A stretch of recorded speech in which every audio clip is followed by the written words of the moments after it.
मेघश्यामं पीतकौशेयवासं श्रीवत्सांगं कौस्तुभोद्भासितांगं पुण्योपेतं पुण्डरीकायताक्षं विष्णुं वन्दे सर्वलोकैकनाथं। यत्पङ्कजाङ्घ्रिविभवे नमहाष्टपाशा नाक्रोशयन्ति मनुजं जठराग्निचक्रे। नैवं पुनः प्रविशति हवदान्यवर्यो रामानुजो विजयते यतिराजराजः। शङ्खचक्रधरं देवं शङ्खचक्रान्वितं यतिं व्योम्नि संस्थं च मञ्चस्थं वन्देऽहं भास्करद्वयं। प्रौढसद्धर्मगोष्ठीषु सम्प्रदाय यशस्श्रिया विद्यार्कदेशिकश्चण्ड हेतिराडिवराजते। नमो देव्यै महादेव्यै शिवायै सततं नमः। नमः प्रकृत्यै भद्रायै नियताः प्रणतास्मतां। यं शैवाः समुपासते शिव इति ब्रह्मेति वेदान्तिनो बौद्धाः बुद्ध इति प्रमाणपटवः करतेति नैयायिकाः। अर्हन्नित्यथ जैनशासनरताः करमेति मीमांसकाः। सोऽयं नो विदधातु वाञ्छितफलं त्रैलोक्यनाथो हरिः। प्रेम से बोलिए आनंदकंद भगवान की जय हो। ब्राह्मणस्य हि देहोऽयं क्षुद्रकामाय नेष्यते। इस महनीय उक्ति को चरितार्थ करने वाले अत्यंत आदरणीय श्रीमद् जगद्गुरु रामानुजाचार्य स्वामी श्री वासुदेवाचार्य विद्याभास्कर जी महाराज एवं समुपस्थित विप्रवृंद संतजनों श्री वैष्णवों के सम्मुख सर्वतोभावेन प्रणति प्रस्तुत करते हुए हम संक्षिप्ततया कुछ सद्धर्मोपदेश का प्रयास करेंगे। भगवान श्रीमन नारायण का यह जो अत्यंत पुनीत अनुष्ठान है, स्वयं नंदनंदन स्वरूप भगवान श्री सुखदेव जी के अकारण करुणा के फलस्वरूप राजा परीक्षित जो ब्रह्मदंड से दग्ध किंवा अधोगति के लिए उत्प्रेरित कर दिए गए थे सर्पदष्ट होने के कारण, उनको भी परीक्षित साक्षियत श्रवणगत मुक्त्युक्ति कथने इस प्रमाण को लक्षणभूत करते हुए इस संसार में चतुर्वर्णीय व्यवस्था के अंतर्गत भक्ति ज्ञान वैराग्य का समन्वय स्थापित करते हुए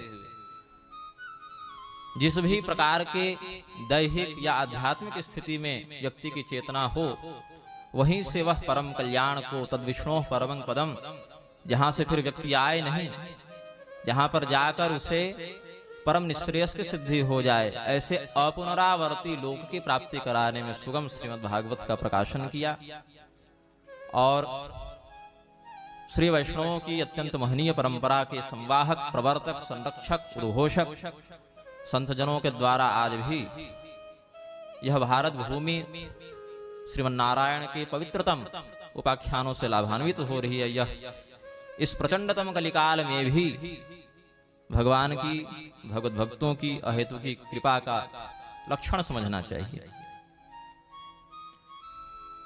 यद्यपि भगवान किसी भी कृत्य को करने के लिए बाध्य नहीं, संभवाम्यात्म माया, अपनी माया के आश्रय से भगवान स्वयमेव कभी स्वयं को प्रकट, कभी अंतर्हित कर लेते हैं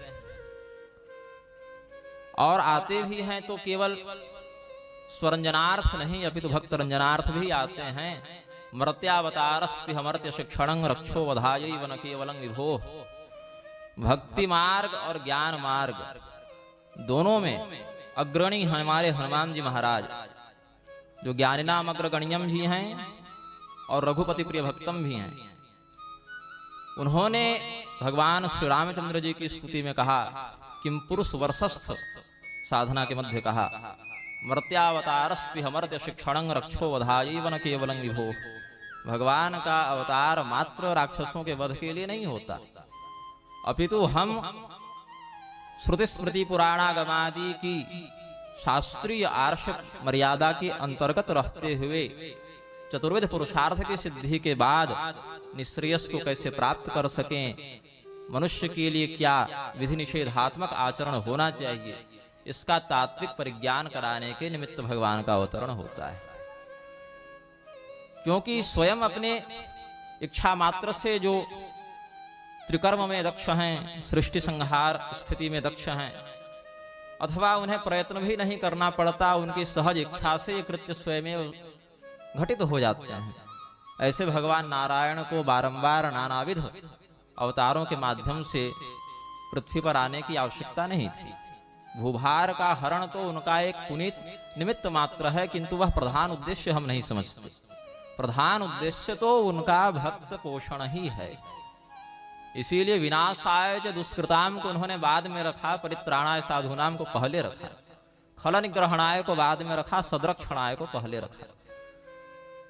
तो हम तो आभार व्यक्त करते हैं उन दानवों के प्रति भी जिनके अधर्माचरण के कारण संत जनों ने भगवान से पुकार लगाई और भगवान आ गए।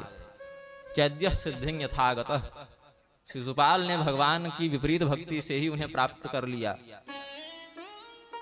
यद्यपि वह मार्ग सबों के लिए अनुकरणीय नहीं है, वह शाप योनि में था, उसके लिए वही एकमात्र विकल्प था, उसके लिए सद्धर्म निष्ठा बनती ही नहीं। तो जैसे परिसंख्या विधि से आचार्य उपदेश कर देते हैं निवृत्त्यर्थक, तो चलो ठीक है, भगवान के प्रति द्वेष भाव रख के ही, लेकिन द्वेष भी उसने अनन्य रखा। भगवान के अतिरिक्त उसने अपना शत्रु भी किसी को नहीं माना, इसीलिए भगवान ने उसका उद्धार कर दिया। तो गजेंद्र के समान जाति स्मृत्व से प्राप्त ज्ञान के माध्यम से किसी को प्रवृत्ति की प्राप्ति हो जाए, अथवा अपने क्रोध से भी, अपने शाप से भी लोगों का कल्याण ही करते हैं, ऐसे देवर्षि नारद और सनत कुमार इत्यादि के द्वारा शाप युक्त होकर विपरीत भक्ति का आश्रय लेकर कोई भगवान की शरणागति ग्रहण करे। भगवान का स्वभाव है उद्धार करना। हरिर हरति पापानि दुष्ट चित्तैरपि स्मृतः अनिच्छयापि संस्पृष्टो दहत्येव वही पावकः। अग्नि का स्पर्श करके हम यह नहीं कह सकते कि हमने ज्ञात होकर अथवा ज्ञात विधि से स्पर्श किया तो हम जलें या न जलें। अग्नि का नैसर्गिक धर्म है दहन करना, वैसे ही कलमश समूहों का नैसर्गिक रूप से दहन करना भगवान नाम का स्वभाव है। उसमें भगवान को प्रयत्न नहीं करना पड़ता, वह उनका कल्याण करना उनका अकारण नैसर्गिक स्वभाव है। तो हम सबों का यह बहुत सौभाग्य है। पूज्यपाद स्वामी जी से हमारी एक बहुत ही लघु भेंट अयोध्या जी के सुग्रीव किला में स्वामी श्री पुरुषोत्तमाचार्य जी के वैकुंठोत्सव में हुई थी, अगर स्वामी जी को स्मरण होगा। और 2 दिनों का सत्संग लाभ मिला था। फिर बाद में किसी कारण वह वहां से वृंदावन आ गए, बाद में स्वामी जी से भी संपर्क नहीं रहा। इनकी अपनी व्यस्तताएं, हमारी अपनी व्यस्तताएं। लेकिन हमें जब 2 मास पूर्व सोशल मीडिया के माध्यम से यहाँ का निमंत्रण पत्र प्राप्त हुआ, तो हमने कहा उस क्षेत्र में सौभाग्य से मैं भी रहूंगा ही, तो स्वामी जी का दर्शन लाभ भी होगा, भगवान नाम संकीर्तन भगवत कथा का लाभ भी होगा। क्योंकि यह एक ऐसी कथा है जो कब किसे प्राप्त हो जाए ये नहीं कहा जा सकता। जब परीक्षित को सुखदेव जी श्रीमद् भागवत सुनाने के लिए उद्यत हुए, तो विनमय बुद्धि का आश्रय लेकर देवगण अमृत कुंभ के साथ प्रस्तुत हुए। तब अभक्तांश्च विज्ञाय न ददौ स कथामृतम क्यों सुराणाम अपि दुर्लभा। तो एव अभक्त जानकर भगवान की कथा का उपदेश नहीं किया सुखदेव जी ने। वो उनकी पारिस्थितिक अयोग्यता थी देवताओं की। उस अयोग्यता में विनमय बुद्धि का उपसंहार करके जब उन्होंने प्रपत्ति का भाव ग्रहण किया, तो क्या असुर और क्या देवता। प्रहलाद स्तारधारी तरल गतितया उद्धव कांस्यधारी। तो वहां इंद्र भी पहुंचे, इंद्रो वादिन मृदंगम। तो जब इंद्र आए हैं मृदंग बजाते हुए, मृदंग लेकर भगवान नाम में सहयोग करने के लिए, तब वहां उन्हें कथामृत का पान करवाया गया। लेकिन अमृत कलश लेकर विनमय बुद्धि से आए थे, तो उनका उपहास हुआ। एक सामान्य सा व्यक्ति किसी पद पर चला जाए, कुछ आर्थिक बल से युक्त हो जाए, कुछ राजनीतिक संपन्नता से युक्त हो जाए, तो उसमें एक स्वाभाविक गर्व का उदय होता है। श्रीमद वक्र न किन्ह के ही, तो भरत जी तो सब है नहीं। तो श्रीमद जो है उसको पचाना बहुत कठिन है। हम कहीं के मुखिया सरपंच बन जाएं, अथवा अगर धार्मिक दृष्टि से देखें तो कहीं के महंत श्री महंत बन जाएं, तो कुछ विशेष दंभ का, गर्व का स्वभाव में लक्षण दिखने लगता है। फिर जो और भी श्रेष्ठ पद पर हो और भी ऊंचे स्तर पर हो, ऐसा व्यक्ति और गर्वित होगा। और श्रुतियां कहती हैं कि संपूर्ण पृथ्वी में जितना भी तत्व विद्यमान है, जितने भी देवी देवता, यक्ष, गंधर्व, खनिज, जड़, चेतन पृथ्वी तत्व पर आश्रित हैं, उनका 10 गुना सामर्थ्य अकेले इंद्र तत्व पर बैठा देवता रखता है। और वो इंद्र कथा सुनने आए तो ब्रह्मनिष्ठ सुखदेव जी ने तदा देवान जहास। तो भगवान के भक्त भक्ति परक कथा कहते हैं, यजमान परक कथा नहीं कहते। क्योंकि यजमान परक कथा कहते तो परीक्षित की अपेक्षा इंद्र का वैभव, इंद्र का पद तो विशिष्ट ही लक्षित होता था।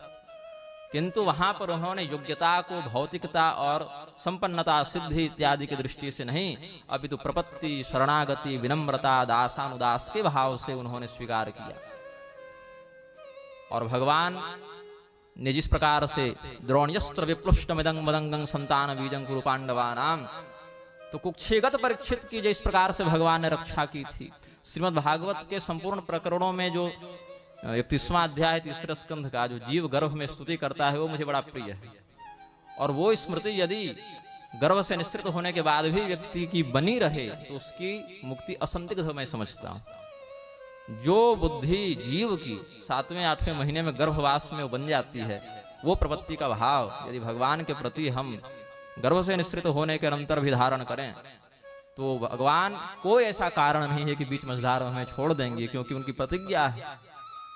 सागर तट पर भी भगवान की प्रतिज्ञा है, तवास्मिति याचते, मैं आपका हूं, ऐसा उद्घोष जिसने भाव से कर दिया, चाहे वो कितना बड़ा भी पातकी हो, तवास्मि ये हृदय में स्थित हो गया, तो भगवान उसको सबों से अभय प्रदान कर देते हैं। ये सागर तट पर भगवान श्री रामचंद्र जी के रूप में प्रतिज्ञा की, और श्री कृष्ण चंद्र के रूप में समर क्षेत्र में प्रतिज्ञा की, सर्वधर्मान परित्यज्य मामेकं शरणं व्रज अहं त्वा सर्व पापेभ्यो मोक्षयिष्यामि मा शुच। तो जिस प्रकार से शल्य क्रिया के मध्य अभी हमारे ऊपर कुछ सज्जनों की महनीय अनुकंपा से कुछ आभिचारिक प्रयोग हुए थे, तो स्वामी जी ने अनुग्रह पूर्वक हमारी रक्षा की। आज मैं यहाँ स्वस्थ बैठा हुआ हूं, तो इसमें इनका बहुत अनुग्रह है। तो उस समय जब शल्य क्रिया हमारी चल रही थी, ऑपरेशन के समय डॉक्टर को आप अपना शरीर सौंप देते हैं ना, भैया जो करना है करो, विश्वास के साथ ये गड़बड़ नहीं करेगा। एक छोटी सी गलत जगह कट लग जाए तो व्यक्ति का प्राण भी संकट में आ जाता है। तो जो इतना बड़ा संसार जिसके हाथ में चल रहा है, उन भगवान के प्रति हम क्यों शरणागति नहीं अपना पाते? एक अपरिचित व्यक्ति के प्रति, चिकित्सक के प्रति, जिससे हम आज से पहले अपॉइंटमेंट से पहले कभी मिले नहीं, उसके प्रति भी हम पूरे शरीर को सौंप देते हैं।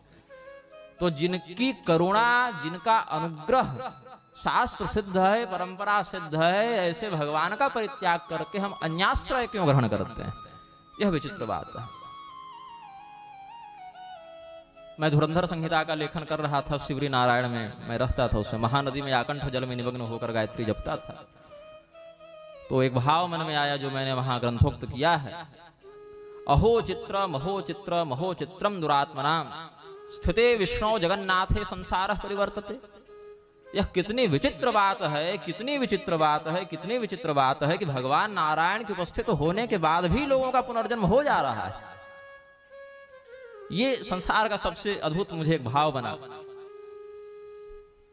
और भगवान नारायण से अधिक मुझे, अभी मैं दीक्षा परंपरा से साक्ष्य हूं, लेकिन जब भी मेरे मुख से अभिवादन में, आशीर्वाद में कुछ निकला तो नारायण शब्द ही निकला, क्योंकि गुरु कृपा से हमें देवताओं में अभेद का परिज्ञान हो गया है। मुझे पीतांबर में, बाघंबर में, भगवती की कनक शाटिका में कोई भेद दर्शन नहीं होता, क्योंकि अथर्व शीर्ष परंपरा को देखें तो पंचदेवात्मक जो है परब्रह्म वही है, एको देव नारायण न द्वितीयोस्ति कश्चित्। तो उपनिषदों का आश्रय लेकर, वेदांती परंपरा का आश्रय लेकर हम यह समझते हैं कि पालनात्मक प्रकल्प में ब्रह्म ने भगवान नारायण का जो विग्रह धारण किया है। जब गजेंद्र ने पुकार लगाई, सवै न देवासुर मर्त तिर्जंग न स्त्री न षंढो न पुमान न जंतु, तो कौन आए? भगवान ही पहुंचे वहां पर। तो सब तज तब हरि भज का जो भाव है, और सबसे बढ़कर जो श्रीमद् भागवत का सार हम समझते हैं वो है शरणागति, प्रपत्ति। और पहले संत की तब भगवान की। भक्ति देवी जो स्वयं जगत पवित्रकारिणी हैं, वो भी दर्शनं तव लोकस्य सर्वथाघ हरं परम, समस्त पापों का नाश करने वाले देवर्षि नारद की शरण में जाते हैं। वो देवर्षि नारद भी संत की शरण में जाते हैं, सनत कुमार का आश्रय ग्रहण करते हैं, और फिर वहां से उनको भगवत सिद्धि हो जाती है। तो पुरी शंकराचार्य जी महाराज बहुत सुंदर एक सूत्र कहते रहते हैं, ग्रंथ, गुरु और गोविंद, ये तीन का आश्रय व्यक्ति को सुरक्षित रखता है, वो कवच का कार्य करता है। और तीनों में एक रूपता होनी चाहिए। ये नहीं कि गुरु ग्रंथ से विपरीत जा रहे हैं, ग्रंथ गुरु से विपरीत जा रहा है, कुछ ग्रंथ जो श्रुति विरुद्ध हैं, जो गोविंद के ही विरुद्ध चले गए, तो केवल छप जाने मात्र से या अथवा किसी गुरु पद पर बैठे व्यक्ति के बोल देने मात्र से अथवा किसी के लिख देने मात्र से किसी की देवता गुरु शास्त्र संज्ञा नहीं हो जाती। ग्रंथ गुरु गोविंद में एक रूपता होनी चाहिए। उस एक रूपता का अत्यंत सौभाग्य से यहाँ पर संसर्ग आप सबों को प्राप्त हो रहा है। हम आप सबों से यही निवेदन करेंगे कि अभी तक आपने जो कथा श्रवण की उसका भी लाभ प्राप्त हो, क्योंकि एक श्लोक आधा श्लोक क्षणार्ध भी यदि निष्ठापूर्वक भगवान नारायण से तारतम्य बन गया तो स्वल्पमप्यस्य धर्मस्य त्रायते महतो भयात्। आंशिक रूप से भी धर्म का पालन कर लें तो वह बड़े से बड़े भय से व्यक्ति को बचा ले जाता है, छुटकारा दे देता है। तो भवबंध विमोचनी श्रीमद् भागवत की यह पवित्र कारिणी कथा का आप सभी आश्रय ग्रहण करते हुए परम निश्रेष की सिद्धि करें, ऐसी हम मंगल कामना करते हैं। धर्म संरक्षणार्थाया धर्म संहार हेतवे निग्रहाणां च धर्माज्ञा लोके लोके प्रवर्धतां बाह्यांतरकला मध्ये भाण्ड ब्रह्माण्डचारिणीं वेश्यदां त्रिगुणातीतां वन्दे निग्रहकारिणीं वसुदेवसुतं देवं कंसचाणूरमर्दनं देवकी परमानन्दं कृष्णं वन्दे जगद्गुरुम्। बोलिए श्रीमद् भागवत भगवान की। अनंत श्री समलंकृत श्री अयोध्या कोसलेश्वर पीठाधिपति श्रीमद् जगत गुरु रामानुजाचार्य पूज्यपाद श्री स्वामी जी महाराज की पावन सन्निधि में श्रीमद् भागवत कथा मंच पर विराजमान परम सम्माननीय पूज्य चरण श्री निग्रहाचार्य स्वामी जी भागवतानंद जी महाराज का सम्मान इस कार्यक्रम के यजमान आचार्य श्री आशीष जी। श्रीमन्नारायण।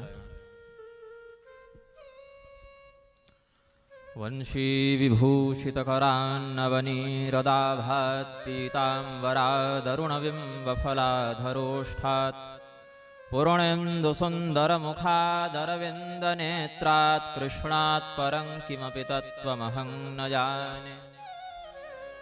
ये ध्यानेन हि दुष्कृतोऽम्बुनिघसैस्पर्शेन वा शुच्यतः शास्त्राणां छतसदर्थबोधकरणेभ्यो नौरिव प्राजकौ विष्णोश्चित्तगते मरार्चनगते ज्ञानान्धकान्निर्गते ते नित्यं मम मूर्ध्नि सन्निवसतां श्रीवैष्णवानां पदे।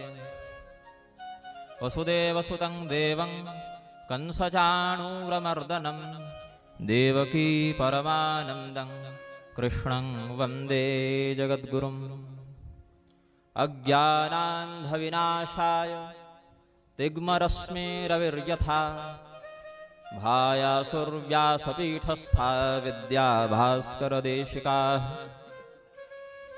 बाह्यान्तरकलामध्ये भाण्डब्रह्माण्डचारिणीं वेश्यदां त्रिगुणातीतां वन्दे निग्रहकारिणीं। प्रेम से बोलिए आनंद कंद भगवान की जय।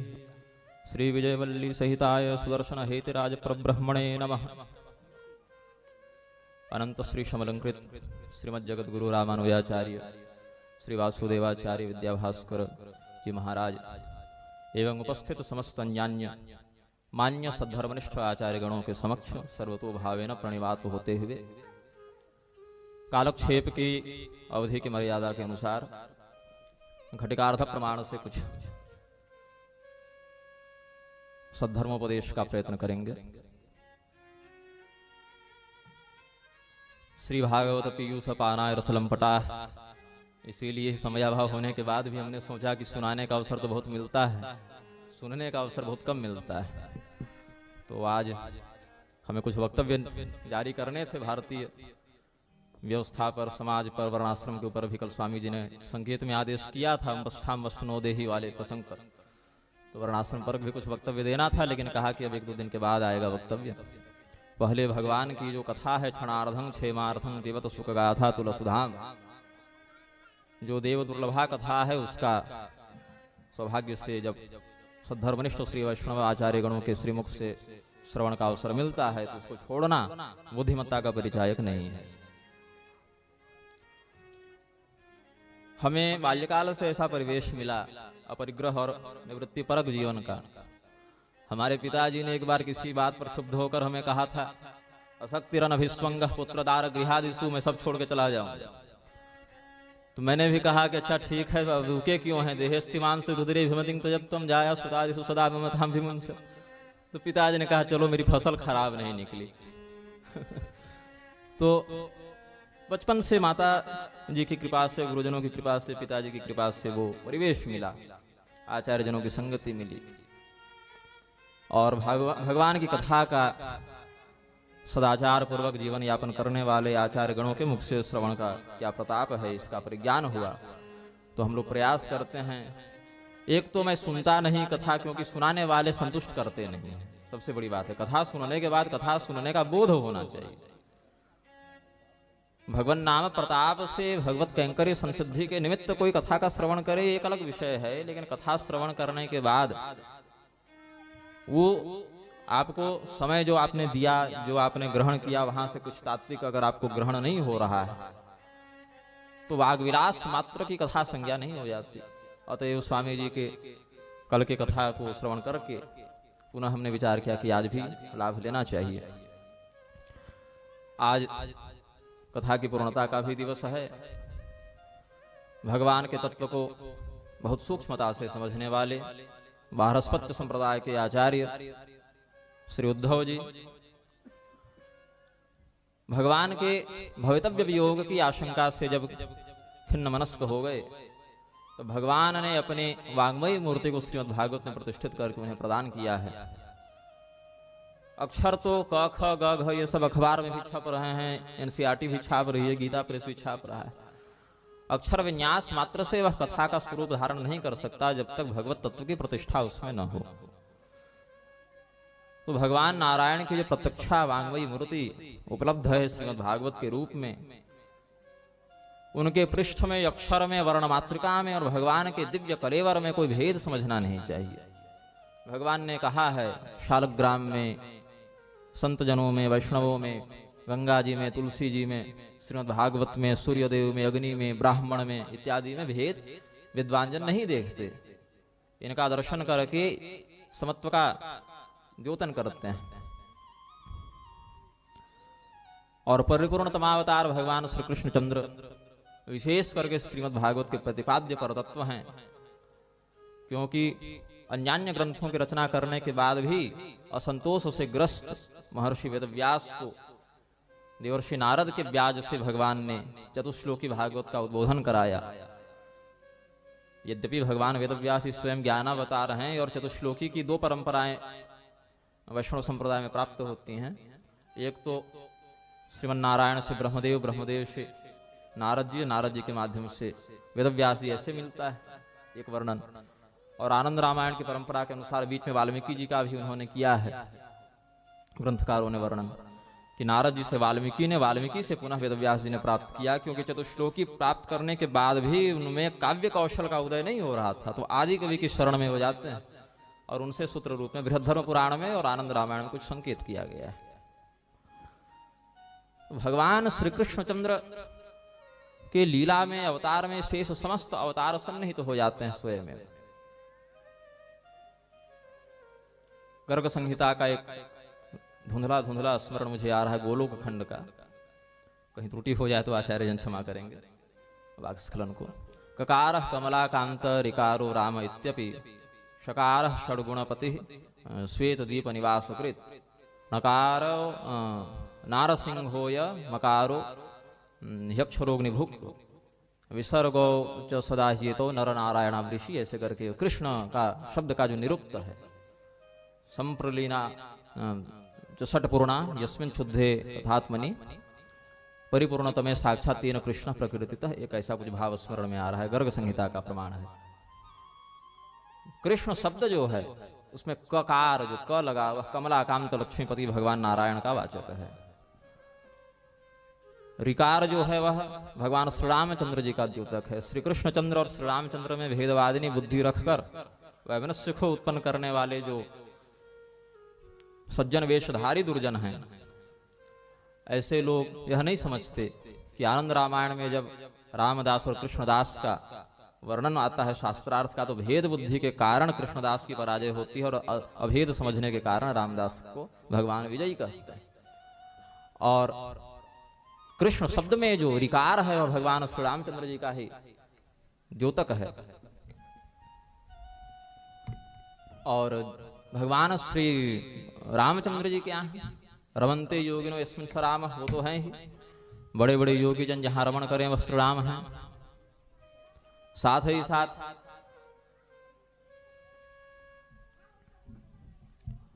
रकारो लक्ष्मी वचनो मश्चापीश्वरवाचकः लक्ष्मीपतिं गतिं रामं प्रवदन्ति मनीषिणः। राम शब्द में जो रकार है वह भगवती लक्ष्मी का वाचक है और मकार ईश्वरत्व का वाचक है, तो लक्ष्मीपतित्व होने से श्री रामचंद्र जी राम शब्द से युक्त होते हैं। भगवान की राम संज्ञा है लक्ष्मीपतित्व से। राचेति विश्ववचनो मश्चापीश्वरवाचकः, रा शब्द से विश्व का वाचन भी होता है और मकार ईश्वरत्व का वाचक है, इसीलिए विश्वानाम योपतिस्तेन रामं राम विदो विदु, राम तत्व के रहस्य को जानने वाले लोग विश्वानाम ईश्वर, केवल एक विश्व नहीं अभी तो अनंत कोटि ब्रह्मांड नियामक भगवान को राम शब्द से लक्षित करते हैं। तो कृष्ण शब्द में जो ऋकार लगा है, क तो कमलाकांत भगवान हो गए, श्रीमन्नारायण श्रीशते लक्ष्मी से पत्नियां भूदेवी श्रीदेवी के लक्षण से हम समझते हैं कि कमलाकांत से भगवान नारायण हुए। और भगवान श्री रामचंद्र जी का जो मर्यादा पुरुषोत्तमात्मक चिन्मय कलेवर है वह ऋकार से लक्षित होता है। ऋकारो राम इत्यपि। शकार, कृष्ण में शकार भी है, मूर्धन्य श है। वह क्या है? षड्गुणपते श्वेत द्वीप निवास कृत। कल स्वामी जी ने विष्णु पुराण के आश्रय से जो उपदेश किया, षण्णाम भगवती ऋणा, भगवाच्य जो ज्ञान शक्ति, ऐश्वर्य शक्ति, बल शक्ति, तेजस शक्ति, यश शक्ति, वीर्य शक्ति इत्यादि का जो उन्होंने व्याख्यान किया, तो ये जो भगवाचक 6 दिव्य गुण हैं जो भगवान में नित्य प्रतिष्ठित हैं, उन गुणों से युक्त होने पर भी गुण उनको सावयव या दोषपूर्ण नहीं करते, वे गुण उन पर आधिपत्य नहीं करते, अभी तो वे नित्य स्वभाव में भगवान में स्थित हैं। अन्य जो तत्व हैं, अन्य जो चेतनांश हैं, वो भगवान के पुरुषत्व के अनुशासन में पुरुष संज्ञा को धारण करते हैं। वस्तुतः पुरुष शब्द केवल भगवान के लिए ही प्रयुक्त है। अन्य जितने चेतनांश हैं वो भगवान के पुरुषत्व के अनुशासन के अंतर्गत पुरुष उपाधि को धारण करते हैं। तो श्वेत द्वीप, अब हम लोग शाकत द्वीप के थे, सूक्ष्म रूप से तो अभी भी हैं, और शाकत द्वीप के बहुत दूर नहीं है श्वेत द्वीप। जम्बू द्वीप की अपेक्षा देखें तो श्वेत द्वीप कुछ नजदीक पड़ेगा। तो भगवान के जो श्वेत द्वीपस्थ विग्रह हैं वो हमारे जो पुस्तैनी द्वीप रहे वहां से निकट ही रहे। तो श्वेत द्वीप निवासी जहां पर जाकर सभी लोग भगवान के लिए बार बार स्तुति करते हैं कि आप आइए अवतार ग्रहण कीजिए, वो शकार से परिलक्षित होता है। णकार शब्द से नृसिंह तत्व का लक्षण होता है। हमने 2 वर्ष पूर्व भगवती पद्मिनी की आराधना करके श्री सूक्त का पंचवृत्त्यार्थक भाष्य प्राप्त किया था, जिसको लिपिबद्ध किया। स्वामी जी को 2 वर्ष पिछले वर्ष का यशोवर्धन सम्मान भी हमने निवेदित किया था, तो वो ग्रंथ भी निवेदित किया था। तो श्री सूक्त के उस पंचवृत्त्यार्थक भाष्य में जो सत्याधिकरण है उसमें नृसिंह शब्द का जो भगवती ने अर्थ बताया, आश्चर्य कर्मा नृसिंह नृणाम बंधनं हिनोति नृसिंह। आश्चर्य जनक कर्मों को करने वाला तत्व नृसिंह है, और मनुष्यों के बंधन को जो तोड़ दे, काट दे, नष्ट कर दे, वह तत्व भी नृसिंह है। इस अर्थ की संगति अहिर्बुध संहिता वैष्णवागम की जो है वहां से भी इसकी संगति लगती है। वहां तो खैर पूरा ही निरुक्त कर दिया उग्रंग विरंग महाविष्णु से लेके, और उग्रंग विरंग महाविष्णु पौराणिक दृष्टि से नारद पुराण में, अग्नि पुराण में इत्यादि में विस्तार से वर्णित है प्रायोगिक विधि से। तांत्रिक लक्षणों में देखें तो हरिबुधन संहिता में, भृगु संहिता में, अखिल संहिता में इत्यादि में वर्णित है। और अगर वैदिक दृष्टि से देखें तो नृसिंहतापनीय श्रुति में और त्रिपादिभूति महानारायणोपनिषद में और पारमात्मिकोपनिषद के सप्तमोनुवाक में उदिष्ट है। तो जो मनुष्यों के बंधन का नाश करे, आश्चर्यजनक रूप से उनके पापों का शमन करे, उस तत्व को नृसिंह इस पदवाच्य से लक्षित करते हैं। और हम लोग निग्रह परंपरा में जो अष्ट निग्रहों का पूजन करते हैं, उसमें अष्ट भैरव मंडलांतर्गत यातुधान अधिपति क्रोध भैरव का जो अर्चन करते हैं, उन क्रोध भैरव के परम शक्ति के रूप में भगवान नृसिंह की आराधना करते हैं। ब्रह्म संहिता में वचन है प्रजापति का, यस्य प्रसादात् दुर्वासा, नृसिंह भगवान की स्तुति में कहते हैं, यस्य प्रसादात् दुर्वासा त्रैलोक्य विजयी भवेत् पठनात् धारणा यस्य शास्त्रा च क्रोध भैरव। तो भगवान दुर्वासा में, भगवान क्रोध भैरव में जो शास्त्रित्व विद्यमान है, शास्त्रित्व सही शब्द है, शास्त्रित्व, तो वो जो विद्यमान है उसके मूल में भगवान नृसिंह की शक्ति कार्य करती है। ब्रह्म संहिता में प्रजापति ने कहा। तो शकार जो है कृष्ण शब्द में, तो क हो गए कमलाकांत भगवान नारायण, ऋकार हो गए श्री रामचंद्र जी, शकार हो गए श्वेत द्वीपाधिपति भगवान षड्गुण ऐश्वर्य युक्त नारायण, नकार से नृसिंह हो गए। और नकार में भी वो तो व्यंजन हो गया, उसको पूर्ण करने के लिए स्वर तत्व की आवश्यकता है, अकार का विनियोजन करना पड़ेगा। कल वर्णाभिधान से स्वामी जी बता रहे थे, अकारार्थो विष्णु मकारार्थो जीव इत्यादि का उपदेश उन्होंने किया। तो उसमें जो अकार लगा है, कृष्ण शब्द के अंत में जो अकार लगा है, वह अकार अक्षर है। ओमित्येकाक्षरं ब्रह्म, अक्षरं ब्रह्म परमम्। प्रधानता से वैदिक परंपरा में 4 महावाक्यों की आमनायगत भेद से मान्यता है, और सूक्ष्म भेद से देख लें तो 16 भेद हो जाते हैं महावाक्यों के। और वैष्णव परंपरा में देखें तो 4 व्यूह हैं भगवान के, नमस्तुभ्यं भगवते वासुदेवाय धीमहि प्रद्युम्नाय निरुद्धाय नमः संकर्षणाय। ये 4 हो गए। शांकर परंपरा में 4 महावाक्य के रूप में प्रतिष्ठित है, यहाँ चतुर्व्यूह के रूप में प्रतिष्ठित है। और अगर उसमें महावाक्यों के अंतर्गत अगर सूक्ष्म दृष्टि से और विचार करें तो 16 महावाक्य तक जाते हैं, और आप अपने 12 अंतर्व्यूह जोड़ देंगे तो चतुर्व्यूह 12 मिलके 16 हो जाएंगे। तो चतुर्व्यूहात्मक अंतर्व्यूहात्मक नारायण की संगति 16 महावाक्य से हो जाती है। और इसमें शैव और स्कांद शाक्त गणपत्य आदि को भी जोड़ दें तो शिव पुराण के अनुसार महावाक्यों की संख्या 23 हो जाती है। और सौर को जोड़ दें तो महावाक्योपनिषद के असावादित्य ब्रह्म के अनुसार 24 हो जाती है। और समस्त शास्त्रों का जो सारभूत है गीता शास्त्र, उसके महावाक्य को अक्षरं ब्रह्म परमम् को जोड़ दें तो 25 महावाक्यों की बात शास्त्रों में परिगणित है। और 25 महावाक्य ही 25 तत्वों के प्रतिनिधिभूत हैं। और उन 25 तत्वों का पंच महाभूत, पंच तन्मात्रा, पंच ज्ञानेन्द्रिय, पंच कर्मेंद्रिय, 4 अंतःकरण और उनका शास्त्रा आत्म तत्व, ये 25 तत्वों का जो महाशास्त्रा है वह 26वां तत्व नारायण है सामरहस्योपनिषद के अनुसार। तो 25 महावाक्य की संसिद्धि करने के बाद व्यक्ति क्या प्राप्त करता है? नारायण प्रपत्ति प्राप्त करता है। सामरहस्योपनिषद में 26वां तत्व जो बताया परतत्ववाचक भगवान नारायण को, तो वो जो भगवान हैं नारायण 26वें तत्व के रूप में, वो कृष्ण शब्द के णकार में संयुक्त अकार से वाच्य होते हैं। और कृष्ण शब्द ऐसे लगेगा तो निर्वीर्य कहलाएगा, उसमें सु की संगति होनी चाहिए तो कृष्ण बनेगा। तो कृष्ण में जो विसर्ग लगा वह क्या है? अपर तत्व चेतनांश जीवात्मक नर और परतत्व वाचक भगवान नारायण, यही दोनों विसर्ग के रूप में कृष्ण शब्द में परिलक्षित हैं। और यह 6 जब एक साथ संयुक्त हो जाते हैं तो कृष्ण शब्द का निरूपण होता है। इसीलिए भगवान कृष्ण को परिपूर्णतम कहा गया। और स्वामी जी भी मंच पर आसीन हो ही चुके हैं, मेरा वक्तव्य भी घटिकार्ध से तो कुछ ज्यादा ही बड़ा हो गया लगता है। तो कृष्ण तत्ववाचक हमने गोलोक खंड जो गर्ग संहिता का है वहां से कुछ उद्धृत करने का प्रयास किया है। अब पता नहीं स्वामी जी के दर्शन लाभ हमें कब प्राप्त होंगे। होली तक तो मैं समाज के बीच में रहूंगा, होली के बाद से तंबू उखाड़ के और पूर्वोत्तर के जंगलों में पुरस्चरण के लिए 5-6 महीना के लिए निकल जाएंगे। फोन भी बंद ही रहेगा उस समय, और किसी पर कोई वीडियो भी नहीं आएगा। ऐसा कोई सगा नहीं जिसको हमने ठगा नहीं। स्वामी जगत गुरु हैं, मैं जगत शत्रु बना घूम रहा हूँ, सबों से विरोध हो रहा है। लेकिन ये है कि अच्छा, स्वामी जी भी मेरे कारण बहुत ही क्या कहूँ जी, अवाच्य वादांश बहुन वदिष्यम चित अवाहिता निंदन्तस्तव सामर्थ्यं ततो दुःखतरम नु किम।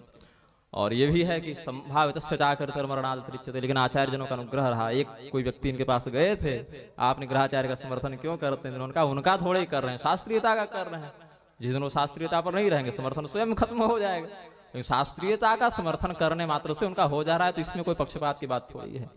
तो आचार्य का जो निष्कारण कर्तव्य है वह है शास्त्र संरक्षण, सद्धर्म संरक्षण, स्वयं धर्मानुसार आचरण करके अपने अनुयायियों से तद्वत आचरण करवाना। यह आचार्यत्व का लक्षण यदि घटित होता है तब वह आचार्य उपाधि को धारण कर सकता है। अन्यथा जिस प्रकार से मिट्टी की प्रतिमा प्रजनन नहीं कर सकती, काष्ठ का हाथी भार वहन नहीं कर सकता, प्रतिमा का द्वारपाल रक्षा नहीं कर सकता, उसी प्रकार से आचरणहीन आचार्य भी निष्प्राण निर्वीर्य माना जाएगा। तो स्वामी जी ने जो आप लोगों को विगत 6 दिनों तक कथा सुनाई, और 7वें दिन में आज कथा का पूर्ण समापन स्वामी जी के श्रीमुख से होगा। आप सभी इससे लाभान्वित हों। और उसमें जो तात्विक उद्देश्य होता है आचार्यों का धर्मोपदेश में, जो बात समझाने की चेष्टा कर रहे हैं आचार्यगण, चतुर्विध पुरुषार्थ की संसिद्धि के साथ भगवान में प्रपत्ति की प्राप्ति हो, वह प्रपत्ति बिल्कुल दास्य भाव से होनी चाहिए। भगवान शंकराचार्य सर्वज्ञ कल्प होकर क्या कहते हैं? न मंत्रं नो यंत्रं, मैं नहीं जानता। अंत में कहते हैं मत्स्मः पातकी नास्ति, जिनका नाम पवित्र कर दे ऐसे आचार्य भी कहते हैं मत्स्मः पातकी नास्ति। आलवंदारकार आचार्यगण उपदिष्ट करते हैं कि यदि भगवान की प्रपत्ति कंकरे का परित्याग करके चतुर्मुखत्व की सिद्धि भी हमें हो रही हो तो हमें स्वीकार नहीं है। तब दास्य सुखैक संगिराम, सर्वज्ञ होने के बाद भी कहते हैं, बड़ा सुंदर एक भाव है हाँ वो तो है, उससे पहले वो है ना, जो मैंने हजारों बार पाप न किया हो, सहस्रसो जन्मया व्याधि, हाँ न निंदितं कर्म तदस्ति लोके सहस्रसो जन्मया व्याधि। ये आचार्य की प्रवृत्ति का भाव श्रोतागण ग्रहण करें। भगवान के प्रति जो राजा बलि ने निवेदन किया, कायेन वाचा मनसेन्द्रियर्वा, प्रतिदिन रात्रि को सोने से पूर्व मैं यह अवश्य पढ़ता हूँ, ज्ञाता ज्ञात शुभाशुभ कर्मों के समापन के हेतु, कायेन वाचा मनसेन्द्रियर्वा बुद्ध्यात्मना वा अनुस्मृत स्वभावात् करोमि यद्यत् सकलं परस्मै नारायणायेति समर्पयेत्। तो परतत्व नारायण के प्रति अपनी प्रपत्ति की सार्थकता, जो कि बहुत दुर्लभ है, ऐसे नहीं, प्रथम भगति संतन कर संगा, तो सत्संगति से जो दुर्लभ है वह भी सुलभ हो जाता है। भगवान की प्रवृत्ति प्राप्त तो आप सबों को हो, ऐसी मंगल कामना करते हैं। और लेश मात्र भी किसी के मन में किसी देव तत्व के प्रति, आचार्य तत्व के प्रति, ग्रंथ तत्व के प्रति अश्रद्धा का स्वप्न में भी उदय न हो, ऐसी हम मंगल कामना करते हैं। ये वा शक्तिपरायणा शिवपरा ये वैष्णवा साधव सर्वस्मादखिले सुराधिपमयं सेव्यं सुरैः संततम् शक्तिं विष्णुधिया शिवं च सुधिया श्रीकृष्ण बुद्ध्या च सेवन्ते त्रिपुरं त्वभेदमतयो गच्छन्तु मोक्षं तु ते सर्वे भवन्तु सुखिनः सर्वे सन्तु निरामयाः सर्वे भद्राणि पश्यन्तु मा कश्चित् दुःखभाग् भवेत् वंशे सदैव भवतां हरिभक्तिरस्तु। शास्त्र संरक्षणार्थाय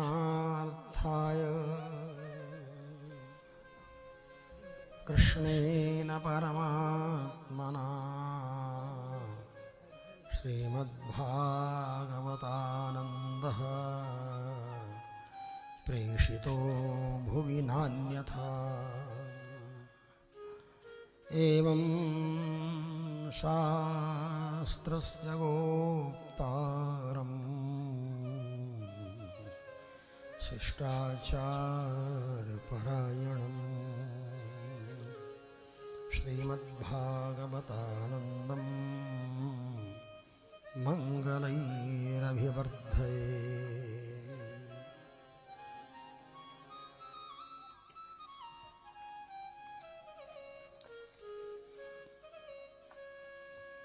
भगवान श्रीमन्नारायण की अकारण करुणा के कारण हम सब लोगों को यह शरीर प्राप्त हुआ है। यह सिद्धांत है। भगवान दयालु होने के कारण हमें यह शरीर देते हैं। महाप्रलय की स्थिति में जब न हमारा शरीर रहता है न हमारी इंद्रियां रहती हैं, ऐसी स्थिति में न हम भोग प्राप्त कर सकते हैं न मोक्ष प्राप्त कर सकते हैं।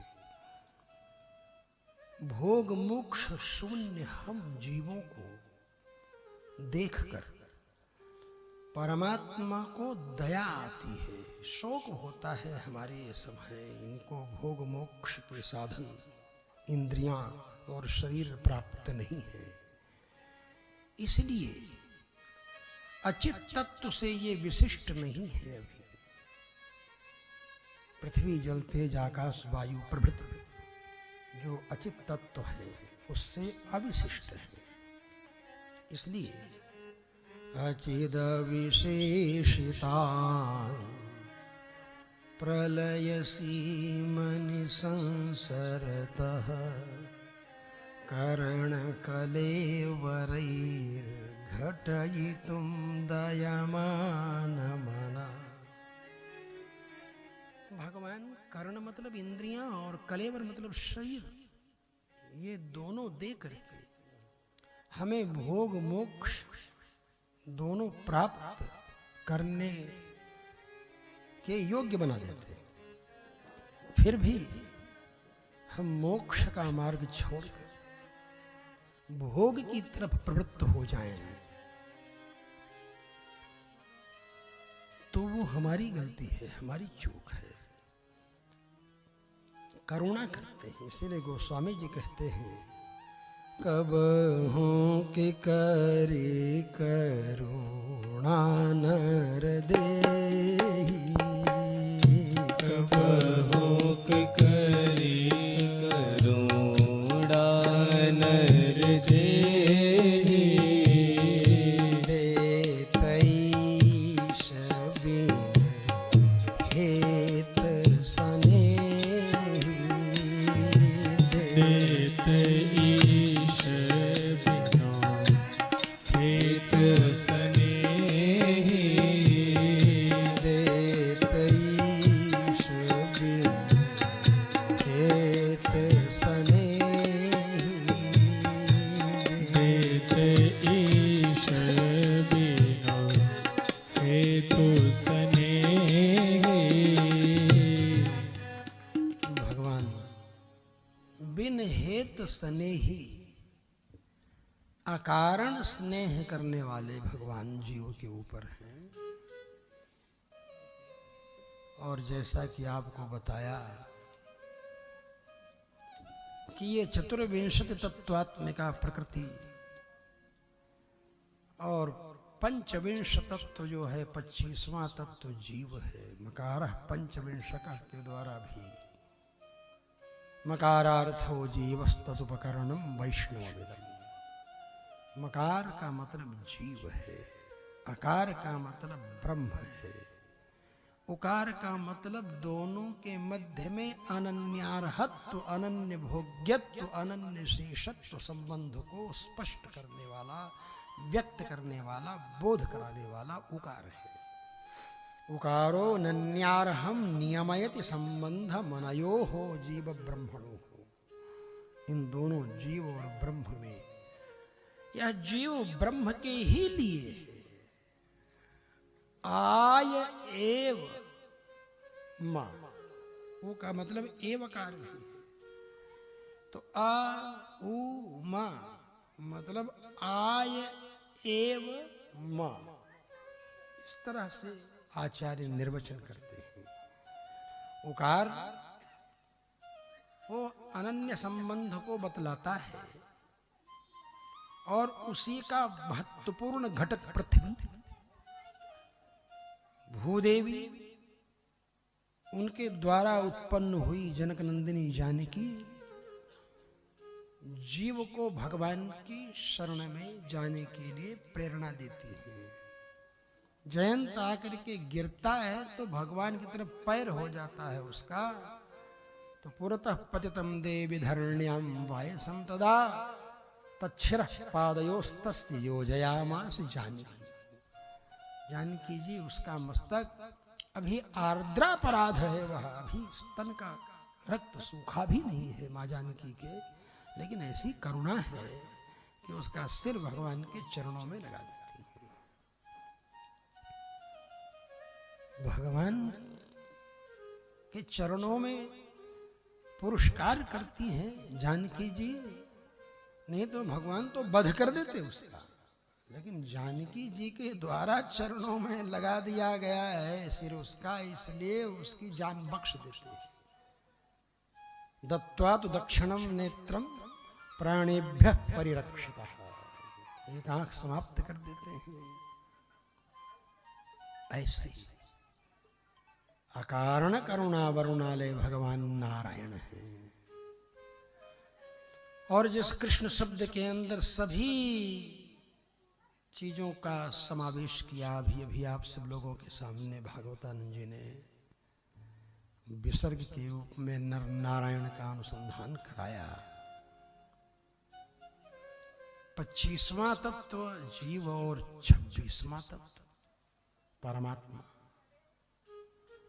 गायत्री मंत्र प्रतिपाद्य इसीलिए वह है कि 26 का जब संयोग करेंगे तो 6 और 2 8 होगा, और 8 अक्षर का एक पद है, और त्रिपदा गायत्री में 8 त्रिक 24 अक्षर है, और उससे जीव आत्म कल्याण की दिशा में जाता है। 25वां तत्व फिर 26वें तत्व को प्राप्त करता है, परमात्मा को प्राप्त करता है। तो 6 2 8, इसलिए अक्षरम ब्रह्म परमम की जो बात कही, तो मैं ऐसे ही अपने मन में गिनने लगा, अक्षरम ब्रह्म परमम। ये अक्षरम ब्रह्म परमम में अष्टाक्षर है, 8 अक्षर है ना इसमें। तो हमारे मन में आया कि इसीलिए मंत्राणाम परमो मंत्र गुह्यानाम गुह्यमुत्तम, गुह्य उत्तम, दोनों कहो, गुह्य उत्तम गुह्य उत्तम। अष्टाक्षर मंत्र का ये महत्व है। इसीलिए ऋचो ययोंश सामान्य तथैवाथर्वणानि च सर्वमष्टाक्षरान्तस्थं यच्चान्यदपि वाङ्मयम्। अष्टाक्षरस्तु प्रणवे अकारे प्रणवस्थितः आद्यं तु त्र्यक्षरं ब्रह्म त्रयीयत्र प्रतिष्ठिता। ऐसा अनुसंधान करते हैं महर्षि हरिबुद्ध ने, प्रभृति आचार्य अनुसंधान करते हैं, जो सुदर्शन के प्रबल आराधक हैं, और अहिर्बुद्ध ने वरप्रद सुदर्शन जी के एक नाम में नाम आता है। तो ये अष्टाक्षर मंत्र प्रत्येक देवताओं का होता है। जब हम दुर्गा जी के लिए कहें तो दुर्गा देव्यै नमः, तो वहां भी दुर्गा देव्यै नमः के अनुसार षड ऐश्वर्य संपन्ना भगवती दुर्गा देवी का षडक्षर होता है, और वो भी चक्र धारण करते हैं। शिव जी भी चक्र धारण करते हैं, ब्रह्मा जी भी चक्र धारण करते हैं, विष्णु भी चक्र धारण करते हैं। ब्रह्म चक्र, विष्णु चक्र, रुद्र चक्र, काल चक्र, भूमि चक्र, तेजो रूपाय आश्रित रक्षणाय। सुदर्शन चक्र की आराधना करते समय हम अनुसंधान करते हैं। और खड्गम चक्र गदेश चापा परिधान शूलम भूषण, तो वहां भी चक्र धारण करते हैं। शंखम समदधति, शंख को भी धारण करती है। इन सभी चीजों को देखो तो अष्टाक्षर मंत्र सब देवताओं के हैं। आदित्याय नमो नमः इति परमो मंत्र, आदित्य हृदय स्तोत्र के विनियोग में आता है। तो आदित्याय नमो नमः में भी अष्टाक्षर है। आदित्याय नमो नमः वो भी अष्टाक्षर है। लेकिन अष्टाक्षर मंत्र के प्रतिपाद्य पर ब्रह्म परमात्मा के अंतःकरण में जो विराजमान रह करके उनके आह्लाद को पुष्ट करती रहे, वह विलक्षण शक्ति, आह्लादिनी शक्ति, वह आह्लादिनी शक्ति वो 9वें रूप में जब आ जाती है, 9मं सिद्धिदात्री के रूप में सिद्धि प्रदात्री हो जाती है, तो 9वीं तिथि को भगवान जन्म लेकर, अवतार लेकर राम जी और शक्ति की आराधना करते हैं। इसीलिए अष्टाक्षर मंत्र भगवान के हैं, लेकिन दुर्गा जी का नवारण मंत्र है, 9 अक्षर। वो परमात्मांतर्यामिनी शक्ति है। वह जब इस अनुभूति से आप अनुसंधान करें, भेद बुद्धि नहीं होगी। भेद बुद्धि से बचने के लिए व्यापक अध्ययन अनिवार्य है। एक गांठ हल्दी के लेकर के और पंसारी बनने का दंभ अगर हम भरने लग जाएं, पहला श्लोक छोड़ करके और आगे के श्लोक के द्वारा हम कह दें नहीं महाविष्णु है, रामतापनी उपनिषद का, तो एक गांठ लेकर पंसारी बनने वाली बात आती है। लेकिन हम जब गहराई से चिंतन करते हैं शास्त्रों का, वो सारी बातें स्पष्ट होती हैं। जो वाल्मीकि जी को मध्य में रखने की बात बताई आपने आनंद रामायण के आधार पर, और बृहद्धर्म पुराण तो स्पष्ट टंके की चोट पर कहता है, पठ रामायणम व्यास काव्य बीजम सनातनम यत्र रामचरित्रम स्यात् तदहं तत्र शक्तिमान। सम कहते वेद व्यास रामायण पढ़ो, और मैं इन सभी पढ़ लेने की योग्यता रखने वाले अपने मित्रों से, ब्राह्मणों से कहता हूं, जो पढ़ सकते हैं श्लोक, संस्कृत पढ़ सकते हैं, उनको नियम से श्रीमद् वाल्मीकि रामायण का पारायण एक ही सर्ग क्यों न करें प्रतिदिन, लेकिन प्रतिदिन करना चाहिए। श्रीमद् वाल्मीकि रामायण का प्रतिदिन पारायण करने से उन्हें वाग वैखरी में दक्षता, वाग वृषभक्त की प्राप्ति तो होगी, कवित्व की प्राप्ति स्वतः हो जाएगी। अपने आप श्लोक रचना का सामर्थ्य आ जाएगा। ये ऐसा अद्भुत ग्रंथ है। तो इस क्रम से भगवान अष्टाक्षर विधि से विवाह करते हैं। मैंने बताया था, प्रथम वेदी पर ओंकार स्वरूपिणी रुक्मिणी जी के साथ विवाह करते हैं। उसके बाद प्रद्युम्न का जन्म होता है।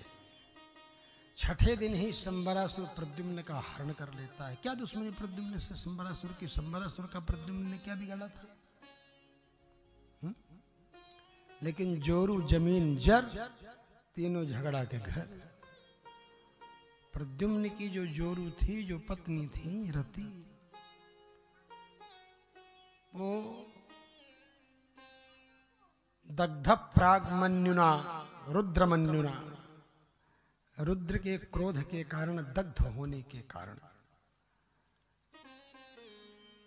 कैसे प्राप्त हो रति को? तो तपस्या करने लगी भूत भावन भोलेनाथ की। उन्होंने